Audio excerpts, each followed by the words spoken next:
Shams builders and developers के project Shams icon ने एक नए ऑफिस का इफ्तिताह किया।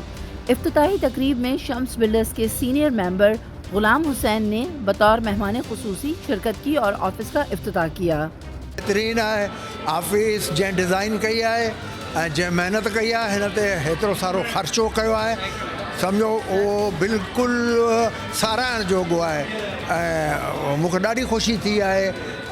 इंशाअल्लाह अज़ीज़ प्रोजेक्ट बि कामयाबु थींदो। प्रोजेक्ट में ॾिसां पियो त 4-5 मंज़िल ताईं पहुची वियो आहे। बेहतरीन लोकेशन है और बेहतरीन ऑफिस बना है माशाल्लाह। शम्स बिल्डर इस टाइम पे हैदराबाद के बिल्डर्स के में अव्वल नाम पे जा रहा है और इस तरह का ऑफिस किसी भी हैदराबाद के बिल्डर का नहीं है, क्योंकि शम्स ने पहले तो डिलीवर किया है, ये नहीं कि खाली ऑफिस का डिस्प्ले किया है, पहले प्रोजेक्ट डिलीवर किए हैं और शम्स का नाम है और हम बालादी बिल्डर्स भी उनके साथ काम कर रहे हैं पिछले 10 साल से। और ये बेसिकली एक रिप्रेजेंट करता है हमारे काम को, क्वालिटी को, हमारी उस ख्वाहिश को कि हम इस तरीके का एक खूबसूरत प्रोजेक्ट जो है वो हैदराबाद में देना चाह रहे हैं। और इंशाल्लाह जो रफ्तार हमने अभी कोशिश की है, हालांकि हालात मुश्किल चल रहे हैं, लेकिन फिर भी जो रफ्तार हमने अचीव करने की कोशिश की है उसको हम आगे तक मेंटेन करेंगे। रिपोर्ट आमिर राहू, हैदराबाद टाइम्स।